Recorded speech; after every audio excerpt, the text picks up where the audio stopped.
I'd like to thank my dear friend, Professor Dr. Mohamed Fawzi, for inviting me to talk about prostatic artery embolization for BPH. Dear Chairman, my colleagues and professors, so prostatic artery embolization is a challenging interventional technique due to many anatomical factors, including tortuous atherosclerotic arteries in those old patients with multiple internal iliac artery overlapping branches and anastomosis, small caliber and tortuous course and sometimes acute angle at the origin of the prostatic artery, and besides variable origin of prostatic artery, which varies from patient to another and even in the same patient from one side to the other side. However, with expert hands, technical success can be achieved in 98 to 100% of cases. We use prostatic artery embolization for patients with BPH, complaining of moderate to severe lower urinary tract symptoms, obstructive symptoms, mainly obstructive symptoms we mean, patients refractory to medical treatment for at least 6 months with IBSS score more than 8, quality of life score more than 3, and prostatic volume more than 40 grams.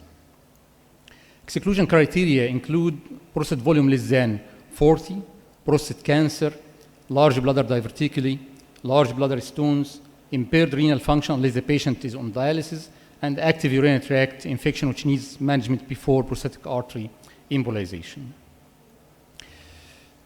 The most important in prostatic artery technique is to know by heart the anatomy of prostatic artery. Somehow difficult anatomy, but can be done and studied easily. So prostatic artery arises from the anterior division of the internal iliac artery. This is the anterior division. This is the internal iliac on the right side. This is the posterior division, and this is the anterior division. The posterior division gives rise to the iliolumbar, lateral sacral, and superior gluteal artery, while the anterior division gives rise to rest of the branches of the internal iliac artery, including the prostatic artery.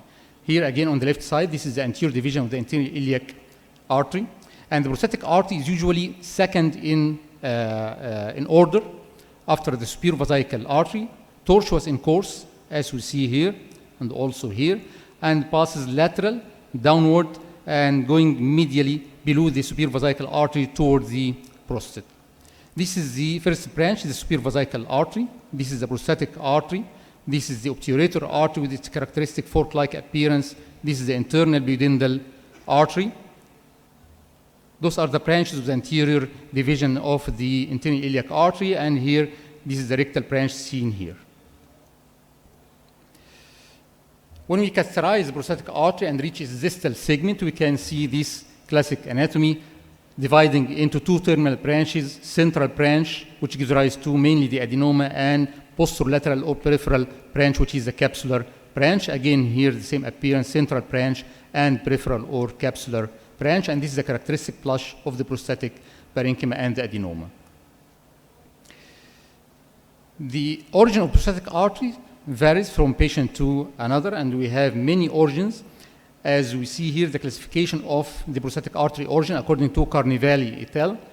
Type 1 arising from the superior vesical artery, type 2 arising from the anterior division directly, type 3 from the obturator, type 4 from the internal duodenal, and type 5 elsewhere, any other origin other than these 4 types.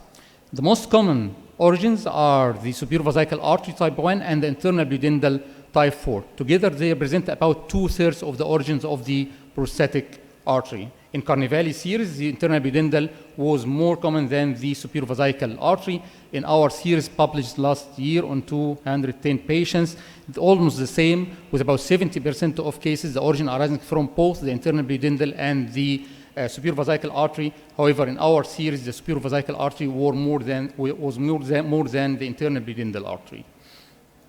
So these are examples of the origin of the prostatic artery. Type 1 arising from the superior vesical artery, as you see here, with shorter trunk. This is the superior vesical, and this is the prostatic artery. Here with longer trunk on the left side, this is the superior vesical, and this is the prostatic artery. Type 2 arising directly from the trunk of the anterior division, here inferior to the origin of the superior vesical artery. This is the prostatic artery, and also here, this is the superior vesical, and this is the prostatic artery from the trunk directly. Type 3 from the obturator artery. This is the obturator artery, and this is the prostatic artery arising from it, and also here the same from the obturator artery. Type 4 from the internal pudendal artery. This is the internal pudendal artery, and this is the prostatic artery here. And this is also the internal pudendal artery, and this is the prostatic artery on the left side arising by short trunk from the internal pudendal artery. Type 5 elsewhere, and the most common in our series is arising from the external iliac artery. This is the internal iliac artery, no prostatic artery detected here, and also no obturator artery, and both are arising here from the external iliac artery by common trunk. This is the obturator artery, and this small branch is the prostatic artery, and with more selective catheterization, we can see the left prostatic hemisphere plush here. Sometimes we find duplicate prostatic arteries on the same side as we see here, and in this case, and also here. In this case, we should catheterize both arteries to achieve more optimum embolization and better clinical outcome. In 16 to 18% of cases, we can find contralateral filling of the other prostatic artery branches through intraprostatic anastomosis, as you see in these cases. And in such case, sometimes the unilateral embolization on one side is enough to achieve significant clinical outcome. The problem in prostatic artery embolization is the presence of many anastomoses in this area, mainly penile, rectal, and vesical anastomoses in order of frequency, and we should try to avoid non-target embolization through these anastomoses by many ways.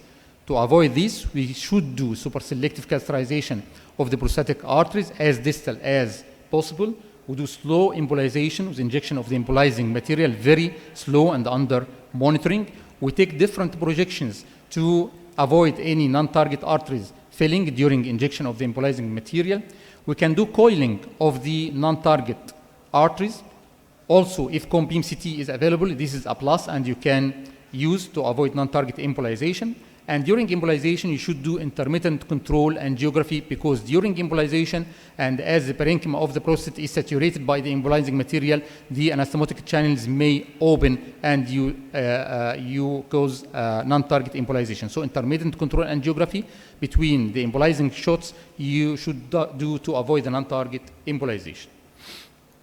Patient preparation and evaluation is very important, of course, for optimum selection of the patient suitable for the technique. We do pelvic ultrasound, we measure the prostatic volume and the post-voiding residual urine. We do urine analysis routinely, and if there is irritating symptoms and you are doubtful of presence of infection, we should do urine culture and also semen culture if we are doubtful of infection. PSA is routinely done, total and free. Trust, of course, and to exclude peripheral zone focal lesions. And if there is doubt or suspicious PSA and suspicious focal lesion, the TRUS, we should refer to either multiparametric MRI. First, we start with it, and if there is suspicious lesion, we can do TRUS biopsy before prostatic artery embolization. And the routine investigation before any catheter technique, CBC, renal functions, and coagulation profile.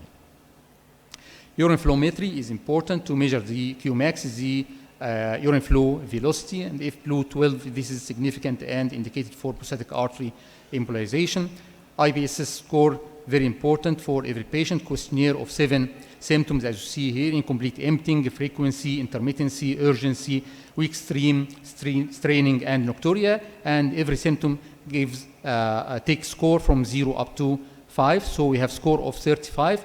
If it is 8 or above, these are moderate symptoms. If above 19, this is severe symptoms, and above 8, the patient is indicated for intervention if not responding to medical treatment. Quality of life score, if above 3, is indicated for intervention. Now, tips and tricks about the technique. It is transfemoral technique under local anesthesia. We insert a cheese, 6 French or 5 French cheese, and we use mother catheter, 5 French or 4 French catheter, right femoral puncture, and we start by the left side across the bifurcation of the aorta. This is the posterior division, the anterior division of the anterior iliac, and this is our prostatic artery. We use usually copper 2 catheter. And Proviso acronym is very important, and is suggested by Carnevali et al. To separate the multiple arteries originating from the internal iliac and the anterior division of the internal iliac arteries. So the oblique view is usually to the ipsilateral side, 35 to 50 degrees, and the cranial 10 to 15 degrees. In this view, we can see clearly the whole branches of the anterior division of the internal iliac artery. This is the internal pudendal again. This is the rectal branch, and this is the obturator branch. VI, the inferior vesicle, which is the continuation of the prostatic artery is the continuation of the inferior vesical artery, and this is the superior vesical artery. And O is the oblique view, which is essential to detect the origin of the course of the prostatic artery. This is example of the anteroposterior view here. We can see all branches are overlapped. You cannot identify the prostatic artery here. When we increase the oblique view here, 25 degrees, you can see the prostatic artery clearly here, and this is superior vesical artery. But you can suggest that the origin of the prostatic artery here, from the trunk of the anterior division. But when we increase the oblique view, 35 degrees, you can see the prostatic artery clearly arising from the superior vesical artery type 1. So the oblique view is very important. We catheterize the prostatic artery almost always by microcatheter, never to try to catheterize the prostatic artery by mother catheter. You will go to spasm and dissection, so always use the microcatheter, whatever you prefer, and range from 2 to up to 2.7. And we go distal as we can. These are the embolizing materials available in the market, and again, according to your preference, there is no significant difference in the outcome comparing the different embolizing material, but these are the sizes suitable for the prostatic artery in different embolizing material, either Embosphere 300, 500, Embozine 400, or BVA 150 to 250. Whatever you prefer, but always do slow injection of the embolizing material, avoid reflux, avoid injection during spasm, and endpoint is complete stasis. The patient is charged in the same day of the procedure. It is an outpatient procedure. This is among the advantages of the prostatic artery embolization. Post-embolization syndrome usually occur for 7 to 10 days. Perineal pain, dysuria, and frequency, and controlled by symptomatic treatment. And then the patient starts to feel improvement of his LUTS about 2 weeks to 3 weeks after the procedure, and this improvement continues gradually as the prostate decreases gradually in size and decreases about 30 to 50% of its original size over 3 months after the procedure. But the patient starts to feel improvement after 2 to 3 months of the procedure. Clinical outcome, significant clinical response occurs in 85 to 95% of cases in terms of improvement of IPSS, quality of life, Qmax, and reduction of the prostate volume. Bilateral embolization can be achieved in up to 90% of cases. We always try to do bilateral embolization. This gives better clinical outcome. However, unilateral embolization is not a failure, yet recurrence occurs more in cases with unilateral embolization, about 10% of cases. Prostatic artery embolization is a very, very safe technique. Infection may occur as any other procedure in 2 to 3% of cases, more with diabetics. Complications due to non-target embolization may occur in 1 to 2% of cases and may lead to hemospermia, bleeding per rectum, hematuria, bladder, rectal, or penile ulceration, and usually it is either self-limiting or temporary side effects. Prostatic artery embolization has many advantages compared to the other surgical techniques done under local anesthesia with minimal pain and more suitable for old patients with comorbidities. Prostatic artery embolization is done as an outpatient procedure without need for urine catheter after. No upper limit for prostate size to be treated by prostatic artery embolization. Avoid non-surgical techniques, surgical complications as retrograde ejaculation, urine incontinence, bleeding, and it is a repeatable procedure. Perfected technique suggested by Carnevali in 2014. It means proximal embolization first, then distal embolization. And according to Carnevali, these techniques gives better or more embolization and more necrosis in the adenoma, giving better clinical outcome. Carnevali compared the TURP, the gold standard for treatment of benign prostatic hyperplasia, together with the perfected technique and also the original prostatic artery technique. And he concludes that TURP and perfected prostatic artery embolization both resulted in significantly lower IPSS than the original prostatic artery embolization, but were not significantly different from each other in terms of relief of symptoms. TURP resulted in significantly higher Qmax and significantly smaller prostate volume than either original or perfected prostatic artery technique, but required anesthesia with more hospitalization and more side effects. TURP and prostatic artery embolization are both safe and effective treatments. TURP and perfected prostatic artery embolization yield similar symptom improvement, but TURP is associated with both better urodynamic results and, on the other hand, it has more complications. Our take-home messages: prostatic artery embolization is technically challenging, nevertheless feasible, safe, effective, and beneficial treatment option for BPH patients. We need to increase the number of IR performing this technique to enhance its popularity, as well as increasing the awareness of patients about this technique. And we are looking for more cooperation from our dear urologists for the sake of patient benefits. Thank you very much.